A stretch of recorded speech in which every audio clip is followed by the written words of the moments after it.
Okay TBH Labs နဲ့ကြိုဆိုပါရစေကျွန်တော်တို့ဒီနေ့မှာသိပြီးတော့ review မလုပ်ဖြစ်တဲ့ smart speaker တွေတဲကမှတစ်ခုဖြစ်တဲ့ Apple ရဲ့ Homepod mini လေးကို review လုပ်ပေးမယ်ကြော်ညာလေးပြီးရင်ဆိုတော့ဒီနေ့ video ဖြစ်မြောက်ရေးကို phone king ကနေပြီးတော့ကူညီပေးထားတာဖြစ်ပါတယ်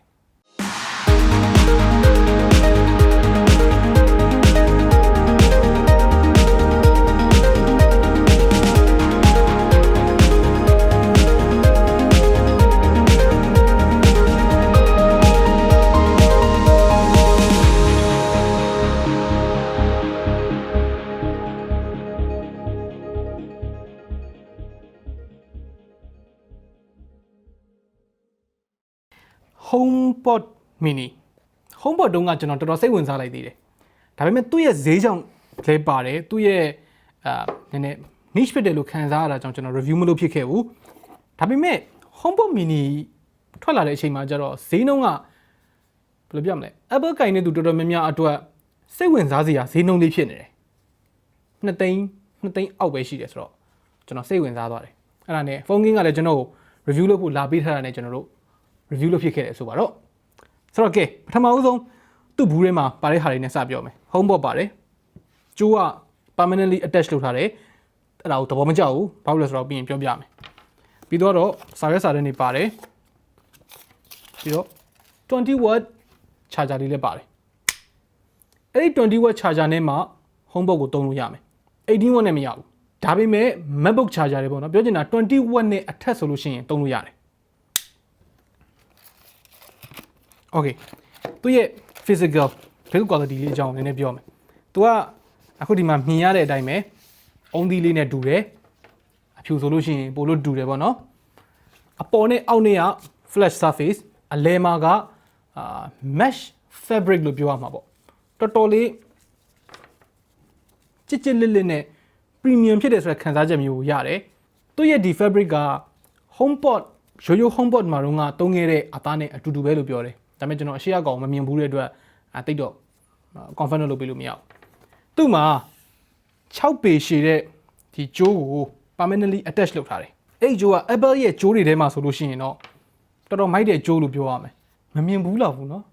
Apple မှာဒီလို braided ကြိုးတစ်ခါမှမလုပ်ပေးဘူးเนาะဆိုတော့ဒီလိုသက်သာတဲ့ product ကြတော့မှဘာလို့ကြိုးကဒီလောက်မိုက်နေတာလဲဆိုတော့စဉ်းစားမိတယ်ပေါ့နော် Okay ဒီကောင်မှာ permanently attach လုပ်ထားတာကိုကျွန်တော်ဘာသဘောမကျဘူးလဲဆိုတော့ဒီကောင်က6ပေပဲရှိတယ်ဗျာတော်ယုံကျွန်တော်တို့ wall ပေါ့နော်တော်ယုံကျွန်တော်တို့ပလက်ပေါက်တွေနဲ့ဒီကောင်တွေက6ပေအကွာမှာပဲထားလို့ရတယ်ဆိုတော့တိတ်အဓိပ္ပာယ်မရှိဘူး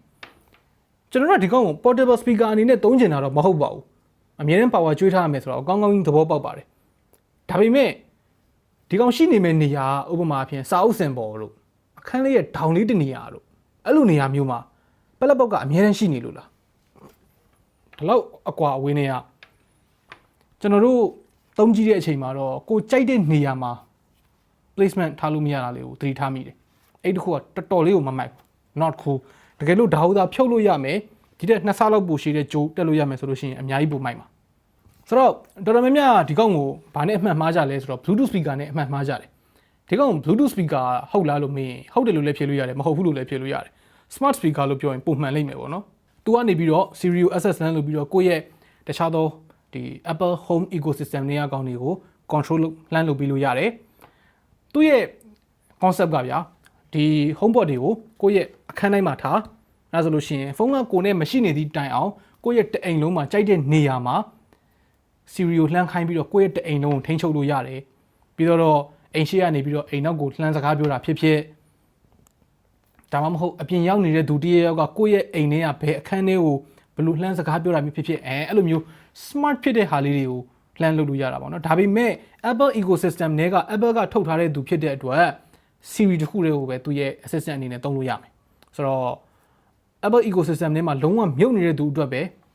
ဒီ product ကအလုပ်လုပ်လိမ့်မယ် Okay physical ကိုဆက်ပြောမယ်အပေါ်မှာသူရဲ့ flat surface ကအဲ့ဒါ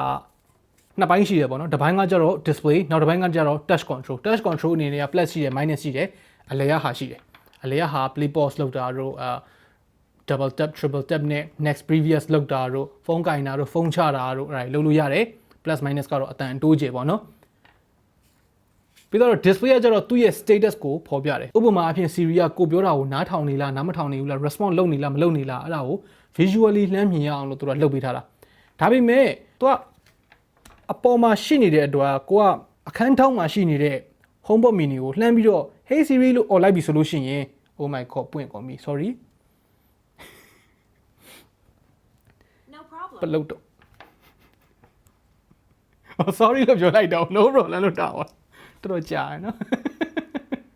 အဲ့လိုမျိုးလမ်း អော်လိုက်ပြီဆိုလို့ရှိရင် तू ကကိုယ်နားထောင်နေလားနားမထောင်နေလားလှမ်းမမြင်ရဘူးတခြားသော smart speaker တွေမှာဆိုလို့ရှိရင်သူ့ရဲ့မီးရအဲ့ထက်ပိုကြီးတာပဲဖြစ်ဖြစ်ဘေးမှာရှိတာပဲဖြစ်ဖြစ်အဲ့လိုမျိုးဖြစ်လို့ရှိတယ်ပေါ့နော်ဒီကောင်မှာအဲ့ဒါနည်းနည်းလေးအားနည်းချက်လို့တော့ပြောလို့ရတယ်ဒါပေမဲ့သူ့ရဲ့ animation လေးကတော်တော်လှတယ်ဗျဆိုတော့ကျွန်တော်တို့အပြည့်မမြင်ဘူး edit တဲ့နေတယ်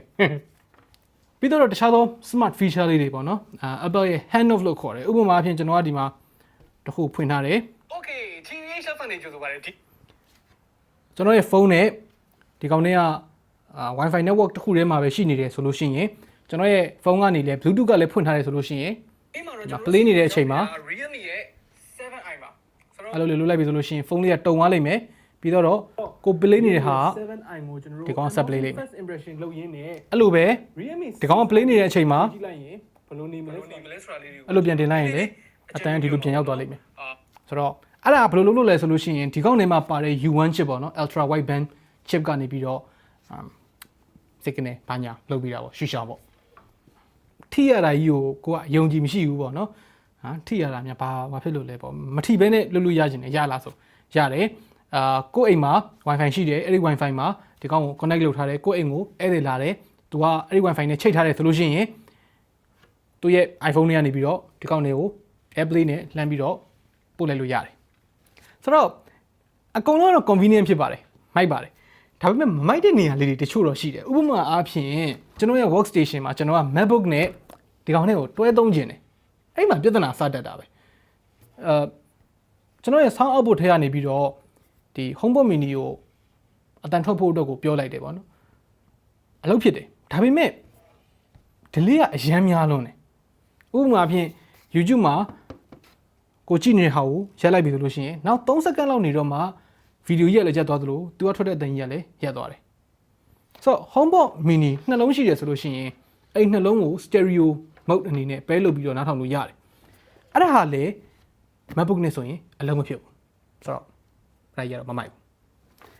မိုက်တဲ့အချက်တွေကိုပြန်သွားမယ်မိုက်တဲ့အချက်ကတော့သူ့ရဲ့ sound quality ကိုတော့ကျွန်တော်ကမိုက်တယ်လို့မြင်တယ်နှစ်သိန်းဆိုတဲ့ဈေးကတက်တာတဲ့ဈေးတစ်ခုတော့မဟုတ်ဘူးဒါပေမဲ့ကျွန်တော်ကဈေးနဲ့နှိုင်းယှဉ်ပြီးပြောမှာမဟုတ်ဘူးဗျာ size နဲ့နှိုင်းယှဉ်ပြီးပြောမှာဒီအလုံးသေးသေးလေးကနေပြီးတော့ဒီလောက်ကောင်းတဲ့အတန်ဘယ်လိုထွက်လာလဲဆိုတာကိုစဉ်းစားလို့မရဘူး law of physics တွေကိုလုံးဝဆန့်ကျင်နေသလိုပဲအတန်တော်တော်လေးကိုမိုက်တယ်အကျယ်ကြီးလည်းကျယ်ကြီးပဲအကျယ်ကြီးနားထောင်မယ်ဆိုလို့ရှိရင်လည်း distortion ကမရှိသလောက်ကိုနည်းတယ်ဒါပေမဲ့ high energy music တွေနားထောင်မယ်ဆိုလို့ရှိရင်တော့အဲ့လောက်ထိအားရမှာမဟုတ်ဘူးအထူးသဖြင့် treble တွေပေါ့နော် treble တွေကတော့အရင်စူးရှာတဲ့ treble တွေမဟုတ်ဘူး rock တွေပါတွေနားထောင်မယ် metal တွေပါတွေနားထောင်မယ်ဆိုလို့ရှိရင်တော့တိတ်ပြီးတော့အားမရတာမျိုးဖြစ်ကောင်းဖြစ်နိုင်တယ်ဒါပေမဲ့coffee ဆိုင်မှာတချင်းလေးဖွင့်ထားသလိုမျိုးပေါ့နော်